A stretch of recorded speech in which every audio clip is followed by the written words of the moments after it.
ಬೇಸಿಗೆಯಲ್ಲಿ 25 ಆರೋಗ್ಯ ಸಲಹೆಗಳು. ಶಾಖ ಹೆಚ್ಚಾದಂತೆ ದೇಹ ಮತ್ತು ಮನಸ್ಸು ಕೇವಲ ಪರಿಹಾರ ಅಥವಾ ಸಾಂತ್ವನವನ್ನು ಹುಡುಕುತ್ತದೆ.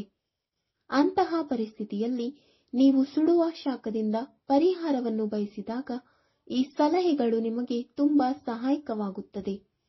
ಬೇಸಿಗೆ ಕಾಲ ಮತ್ತು ದಿನದಿಂದ ದಿನಕ್ಕೆ ತಾಪಮಾನ ಹೆಚ್ಚಾಗುತ್ತಿರುವುದು ತುಂಬಾ ತೊಂದರೆಯಾಗಿದೆ. ನೀವು ಮತ್ತು ನಾನು ಈ ಕೆಳಗಿನ ಕ್ರಮಗಳನ್ನು ಅಳವಡಿಸಿಕೊಳ್ಳುವ ಮೂಲಕ ಹೆಚ್ಚಿನ ಪ್ರಮಾಣದಲ್ಲಿ ಶಾಖದ ಪರಿಣಾಮಗಳನ್ನು ತಪ್ಪಿಸಬಹುದು. 1. ಈ ಋತುವಿನಲ್ಲಿ ಬಲವಾದ ಜ್ವಾಲೆಗಳು ಮತ್ತು ಸುಡುವ ಬಿಸಿಗಾಳಿ ಬೀಸುತ್ತದೆ. ಇದನ್ನು ತಪ್ಪಿಸಲು ನಾವು ಮನೆಯಿಂದ ಹೊರಗೆ ಹೋದಾಗ ನಾವು 1 ಲೋಟ ತಣ್ಣೀರನ್ನು ಕುಡಿಯಬೇಕು. ನಡೆಯುವಾಗ ಕಿಸೆಯಲ್ಲಿ ಈರುಳ್ಳಿ ಇಟ್ಟುಕೊಂಡರೆ ಹೀಟ್ ಸ್ಟ್ರೋಕ್ನಿಂದ ಪಾರಾಗಬಹುದು. 2. ಪ್ರತಿದಿನ 3 ರಿಂದ 4 ಲೀಟರ್ ನೀರು ಕುಡಿಯಿರಿ. ಕುಡಿಯುವ ನೀರನ್ನು ನಿರ್ಲಕ್ಷಿಸಬೇಡಿ, ಏಕೆಂದರೆ ಈ ಋತುವಿನಲ್ಲಿ ನಮ್ಮ ದೇಹವು ಬೆವರಿನ ಮೂಲಕ ನೀರನ್ನು ಕಳೆದುಕೊಳ್ಳುತ್ತದೆ. ದೇಹದಲ್ಲಿನ ನಿರ್ಜಲೀಕರಣವನ್ನು ತಪ್ಪಿಸಲು ನೀರಿನ ಅತಿಯಾದ ಬಳಕೆ ಅಗತ್ಯ. 3. ಈ ಋತುವಿನಲ್ಲಿ ನಮ್ಮ ಜೀರ್ಣ ಶಕ್ತಿ ಹೆಚ್ಚಾಗಿ ದುರ್ಬಲವಾಗುತ್ತದೆ. ಜೀರ್ಣಕಾರಿ ಶಕ್ತಿಯು ಸರಿಯಾಗಿ ಕಾರ್ಯನಿರ್ವಹಿಸಲು ಮಸಾಲೆಯುಕ್ತ, ಕರಿದ ಮತ್ತು ಭಾರವಾದ ಆಹಾರವನ್ನು ಸಾಧ್ಯವಾದಷ್ಟು ತಪ್ಪಿಸಿ. ಹಸಿವಾದಾಗ 2 ರೊಟ್ಟಿ ಕಡಿಮೆ ತಿನ್ನಿ ಮತ್ತು ಹೆಚ್ಚು ನೀರು ಬಳಸಿ. 4. ಬಲವಾದ ಸೂರ್ಯನ ಬೆಳಕಿನಿಂದ ನಿಮ್ಮನ್ನು ರಕ್ಷಿಸಿಕೊಂಡ ನಂತರವೇ ಮನೆಯನ್ನು ಬಿಡಿ. ವಿಶೇಷವಾಗಿ ತಲೆ ಮತ್ತು ಮುಖ ಯಾವುದೇ ವಿಧಾನದಿಂದ ರಕ್ಷಿಸಿ. ಇದಕ್ಕಾಗಿ ಕ್ಯಾಪ್, ಸ್ಕಾರ್ಫ್ ಅಥವಾ ಕೈವಸುಗಳು ಅಥವಾ ಟವೆಲ್ ಬಳಸಿ. 5. ಬಲವಾದ ಸೂರ್ಯನ ಬೆಳಕಿನಿಂದ ಕಣ್ಣುಗಳನ್ನು ರಕ್ಷಿಸಲು ಗಾಢ ಬಣ್ಣದ ಕನ್ನಡಕ ಅಥವಾ ಸನ್ಗ್ಲಾಸೆಸ್ಗಳನ್ನು ಬಳಸುವುದು ಪ್ರಯೋಜನಕಾರಿಯಾಗಿದೆ.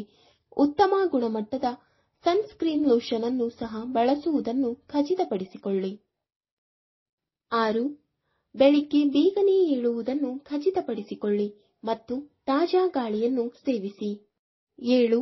ಬೇಸಿಗೆಯಲ್ಲಿ ಹತ್ತಿ ಬಟ್ಟೆಗಳನ್ನು ಮಾತ್ರ ಧರಿಸಿ, ಏಕೆಂದರೆ ಹತ್ತಿ ಬಟ್ಟೆಗಳು ಬೆವರು ಹೀರಿಕೊಳ್ಳುವಲ್ಲಿ ಪರಿಣಾಮಕಾರಿ. ಸಾಧ್ಯವಾದಷ್ಟು ತಣ್ಣೀರಿನಿಂದ ಮಾತ್ರ ಸ್ನಾನ ಮಾಡಿ. 8.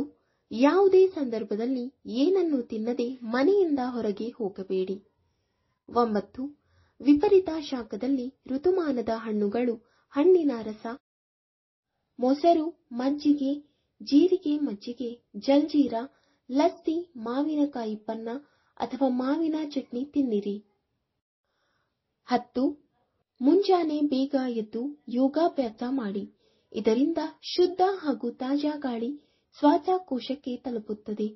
ಇದಲ್ಲದೆ ಇದು ನಿಮ್ಮನ್ನು ತಾಜಾವಾಗಿಡಲು ಮತ್ತು ಉತ್ತಮ ಮನಸ್ಥಿತಿಯನ್ನು ಕಾಪಾಡಿಕೊಳ್ಳಲು ಸಹಾಯ ಮಾಡುತ್ತದೆ. 11. ಬೇಸಿಗೆ ಕಾಲದಲ್ಲಿ ನಿಂಬೆ ನೀರು, ತೆಂಗಿನ ನೀರು, ಮೊಸರು ಮತ್ತು ಮಜ್ಜಿಗೆಯನ್ನು ಉತ್ತಮ ಪ್ರಮಾಣದಲ್ಲಿ ಸೇವಿಸಬೇಕು. ಇಂತಹ ಪಾನೀಯಗಳು ದೇಹಕ್ಕೆ ತಂಪು ನೀಡುವುದಲ್ಲದೆ ದೇಹದಲ್ಲಿನ ನಿರ್ಜಲೀಕರಣವನ್ನು ತಡೆಯುತ್ತದೆ. 12. ತುಂಬಾ ತಂಪು ಪಾನೀಯಗಳನ್ನು ಕುಡಿಯುವುದನ್ನು ತಪ್ಪಿಸಿ. ವಿಪರೀತ ಶಾಖದಲ್ಲಿ ತಣ್ಣೀರು ಕುಡಿಯುವುದು ಸ್ವಲ್ಪ ಸಮಯದವರೆಗೆ ಹಿತಕರವಾಗಿರುತ್ತದೆ, ಆದರೆ ದೇಹಕ್ಕೆ ತಂಪು ನೀಡುವುದಿಲ್ಲ. ಈ ಕಾರಣದಿಂದಾಗಿ ಚರ್ಮದ ರಕ್ತ ಕಣಗಳು ಕುಗ್ಗುತ್ತವೆ. ಇದು ದೇಹದಿಂದ ಶಾಖದ ನಷ್ಟವನ್ನು ಕಡಿಮೆ ಮಾಡುತ್ತದೆ. 13. ಈ ಋತುವಿನಲ್ಲಿ ಚಾಟ್, ಪಕೋಡಗಳು ಅಥವಾ ಇತರ ಎಣ್ಣೆಯುಕ್ತ ಮತ್ತು ಮಸಾಲೆಯುಕ್ತ ಆಹಾರವನ್ನು ಸೇವಿಸುವುದನ್ನು ತಪ್ಪಿಸಿ. ಇದರಲ್ಲಿ ಬಳಸಿದ ಬೇಯಿಸಿದ ಆಲೂಗಡ್ಡೆ ಹಳೆಯದಾಗಿರಬಹುದು, ಅದು ಆಹಾರ ವಿಷವನ್ನು ಉಂಟುಮಾಡಬಹುದು ಅಥವಾ ಅನಾರೋಗ್ಯಕ್ಕೆ ಕಾರಣವಾಗಬಹುದು. ಚಿಪ್ಸ್, ತಿಂಡಿಗಳು, ಎಣ್ಣೆ ಮತ್ತು ತುಪ್ಪಭರಿತ ಆಹಾರವು ಉಷ್ಣ ಪರಿಣಾಮವನ್ನು ಹೊಂದಿರುತ್ತದೆ. ಇದು ಶಾಖವನ್ನು ಇನ್ನೂ ಹೆಚ್ಚಾಗಿ ಉತ್ಪಾದಿಸುತ್ತದೆ. 14. ಕ್ಯಾಫೀನ್ ಹೊಂದಿರುವ ಪದಾರ್ಥಗಳು ಮತ್ತು ತಂಪು ಪಾನೀಯಗಳ ಸೇವನೆಯನ್ನು ಕಡಿಮೆ ಮಾಡಿ. ಇವುಗಳು ಸಮೃದ್ಧ ಪ್ರಮಾಣದ ಸಂರಕ್ಷಕಗಳು, ಬಣ್ಣಗಳು ಮತ್ತು ಸಕ್ಕರೆಗಳನ್ನು ಹೊಂದಿರುತ್ತವೆ ಮತ್ತು ಆಮ್ಲೀಯ ಸ್ವಭಾವ ಮತ್ತು ಮೂತ್ರವರ್ಧಕಗಳಾಗಿವೆ. ಇದು ದೇಹದಿಂದ ನೀರನ್ನು ಮಲವಿಸರ್ಜನೆಯ ರೂಪದಲ್ಲಿ ತೆಗೆದುಹಾಕುತ್ತದೆ. ತಂಪು ಪಾನೀಯಗಳು ಹೆಚ್ಚಿನ ಪ್ರಮಾಣದ ಫಾಸ್ಫರಿಕ್ ಆಮ್ಲವನ್ನು ಹೊಂದಿರುತ್ತವೆ. ಇದು ಜೀರ್ಣಕ್ರಿಯೆಯ ಮೇಲೆ ಪರಿಣಾಮ ಬೀರುತ್ತದೆ. ಇದರಿಂದ ದೇಹದಲ್ಲಿ ಖನಿಜಾಂಶಗಳ ಪ್ರಮಾಣವು ಕಡಿಮೆಯಾಗುತ್ತದೆ. 15. ಕತ್ತರಿಸಿದ ಹಣ್ಣುಗಳನ್ನು, ವಿಶೇಷವಾಗಿ ಕಲ್ಲಂಗಡಿ, ಕೊಳೆತ ಹಳೆಯ ಹಣ್ಣುಗಳು ಅಥವಾ ಅವುಗಳಿಂದ ಮಾಡಿದ ರಸವನ್ನು ಎಂದಿಗೂ ಸೇವಿಸಬೇಡಿ. ಬದಲಿಗೆ ತಾಜಾ ಹಣ್ಣುಗಳನ್ನು ಖರೀದಿಸಿ ಮತ್ತು ಕತ್ತರಿಸಿದ ಹಣ್ಣುಗಳನ್ನು ತಕ್ಷಣವೇ ಬಳಸಿ. ಕತ್ತರಿಸಿದ ಹಣ್ಣುಗಳನ್ನು ದೀರ್ಘಕಾಲದವರೆಗೆ ರೆಫ್ರಿಜರೇಟರ್ನಲ್ಲಿ ಇಡಬೇಡಿ. 16. ನಿಮ್ಮ ಊಟದಲ್ಲಿ ಚೀಸ್, ತರಕಾರಿ ಅಥವಾ ಮಲೈ ಕೋಫ್ತಾ ಮುಂತಾದ ಹಾಲಿನ ತರಕಾರಿಗಳನ್ನು ಸೇವಿಸಬೇಕು.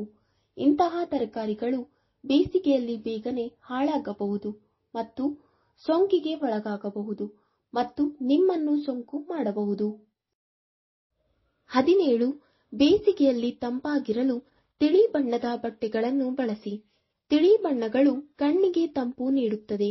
ಈ ಋತುವಿನಲ್ಲಿ ಸುಲಭವಾಗಿ ಉಸಿರಾಡಲು ಸಾಧ್ಯವಾಗುವ ಹತ್ತಿ, ಶಿಫಾನ್, ಜಾರ್ಜೆಟ್, ಕ್ರೇಪೆ ಮುಂತಾದ ತೆಳುವಾದ ಮತ್ತು ಹಗುರವಾದ ಬಟ್ಟೆಗಳನ್ನು ಧರಿಸಿ. 18. ಬೇಸಿಗೆಯಲ್ಲಿ ನಿದ್ರೆಯು ಸಾಕಷ್ಟು ಮತ್ತು ಆಳವಾಗುವುದಿಲ್ಲ. ಇದು ಆಯಾಸಕ್ಕೆ ಕಾರಣವಾಗುತ್ತದೆ. ಇದು ಅನಗತ್ಯ ಕಿರಿಕಿರಿಯನ್ನು ಉಂಟುಮಾಡುತ್ತದೆ. ಆದ್ದರಿಂದ ವಿಶ್ರಾಂತಿಯ ಅಗತ್ಯವನ್ನು ಅನುಭವಿಸಿದಾಗ ನಿಮ್ಮ ಎಲ್ಲಾ ಕೆಲಸಗಳನ್ನು ಬಿಟ್ಟು ವಿಶ್ರಾಂತಿಯನ್ನು ತೆಗೆದುಕೊಳ್ಳಿ. 19. ಬೇಸಿಗೆಯಲ್ಲಿ ಜೀರ್ಣಕಾರಿ ಸಮಸ್ಯೆಗಳಿಗೆ ಬಾಟಲ್ ಸೋರೆಕಾಯಿ ತುಂಬಾ ಪ್ರಯೋಜನಕಾರಿಯಾಗಿದೆ. ಇದು ಪೊಟ್ಯಾಷಿಯಂ, ಸೋಡಿಯಂ ಮತ್ತು ವಿಟಮಿನ್ ಸಿ ಜೊತೆಗೆ ಅಗತ್ಯವಾದ ಪೋಷಕಾಂಶಗಳು ಮತ್ತು ಸಾಕಷ್ಟು ನೀರನ್ನು ಹೊಂದಿರುತ್ತದೆ. ಇದು ನಿಮ್ಮ ತೂಕವನ್ನು ಕಡಿಮೆ ಮಾಡಲು ಸಹ ಸಹಾಯ ಮಾಡುತ್ತದೆ. 20. ಬಿಸಿಲಿನಿಂದ ಮನೆಗೆ ಮರಳಿದ ತಕ್ಷಣ ಸ್ನಾನ ಮಾಡುವುದು ಆರೋಗ್ಯಕ್ಕೆ ಒಳ್ಳೆಯದಲ್ಲ. ಈ ಕಾರಣದಿಂದಾಗಿ ದೇಹದ ಉಷ್ಣತೆಯು ಇದ್ದಕ್ಕಿದ್ದಂತೆ ಬದಲಾಗಬಹುದು. ಇದು ದೇಹಕ್ಕೆ ಹಾನಿಯನ್ನುಂಟು ಮಾಡುತ್ತದೆ. ಆದ್ದರಿಂದ ಬಿಸಿಲಿನಿಂದ ಮನೆಗೆ ಹಿಂದಿರುಗಿದ ನಂತರ ಕನಿಷ್ಠ 15 ರಿಂದ 20 ನಿಮಿಷಗಳ ಕಾಲ ವಿಶ್ರಾಂತಿ ಮತ್ತು ನಂತರ ಸ್ನಾನ ಮಾಡಿ. 21. ಬೇಸಿಗೆಯಲ್ಲಿ ಚರ್ಮದ ಸಮಸ್ಯೆಗಳನ್ನು ಹೋಗಲಾಡಿಸಲು ಹರ್ಬಲ್ ಫೇಸ್ ಪ್ಯಾಕ್ ಅನ್ನು ಅಳವಡಿಸಿಕೊಳ್ಳಿ. ಬೇಸಿಗೆಯಲ್ಲಿ ಸೂರ್ಯನ ಬೆಳಕಿನಿಂದ ಮುಖದಲ್ಲಿ ಶುಷ್ಕತೆ ಉಂಟಾಗುತ್ತದೆ. ದೀರ್ಘಕಾಲದವರೆಗೆ ಶುಷ್ಕತೆ ಮುಂದುವರೆದರೆ ಚರ್ಮಕ್ಕೆ ಸಂಬಂಧಿಸಿದ ರೋಗಗಳು ಸಾಧ್ಯತೆಗಳು ಹೆಚ್ಚಾಗುತ್ತದೆ ಮತ್ತು ಇದರಿಂದಾಗಿ ಅಲರ್ಜಿ ಸಾಧ್ಯತೆಯೂ ಹೆಚ್ಚುತ್ತದೆ. ಇಂತಹ ಪರಿಸ್ಥಿತಿಯಲ್ಲಿ ಹರ್ಬಲ್ ಫೇಸ್ ಪ್ಯಾಕ್ಗಳು ಶುಷ್ಕತೆಯನ್ನು ಹೋಗಲಾಡಿಸುವುದು ಮಾತ್ರವಲ್ಲದೆ ಪೋಷಕಾಂಶಗಳನ್ನು ನೀಡುತ್ತದೆ. 22. ಬೇಸಿಗೆಯ ಊಟದಲ್ಲಿ ಅಥವಾ ಸಂಜೆಯ ತಿಂಡಿಗಳಲ್ಲಿ ಸೌತೆಕಾಯಿ, ಬಾಳೆಹಣ್ಣು, ಕಲ್ಲಂಗಡಿಗಳನ್ನು ಸೇರಿಸಿ. ದೇಹವನ್ನು ತಂಪಾಗಿಡುವುದರೊಂದಿಗೆ ವಿಷವನ್ನು ಹೊರಹಾಕಲು ಸಹಾಯ ಮಾಡುತ್ತದೆ. 23. ಒಂದೇ ಬಾರಿಗೆ ದೊಡ್ಡ ಪ್ರಮಾಣದಲ್ಲಿ ತಿನ್ನುವ ಬದಲು ಹಲವಾರು ಬಾರಿ ಸಣ್ಣ ಪ್ರಮಾಣದಲ್ಲಿ ತಿನ್ನಿರಿ. ಈ ಕಾರಣದಿಂದಾಗಿ ತೂಕ ಹೆಚ್ಚಾಗುವುದಿಲ್ಲ ಮತ್ತು ಆರೋಗ್ಯವು ಆರೋಗ್ಯಕರವಾಗಿರುತ್ತದೆ. 24.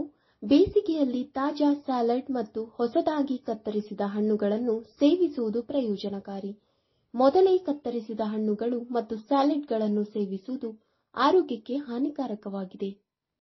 25. ಕೆಲಸದಲ್ಲಿ ಮತ್ತು ಆಟದಲ್ಲಿ ನಿಮ್ಮ ಕಣ್ಣುಗಳನ್ನು ರಕ್ಷಿಸಿ. ರಕ್ಷಣಾತ್ಮಕ ಕಣ್ಣಿನ ಉಡುಗೆಗಳನ್ನು ಧರಿಸಿ.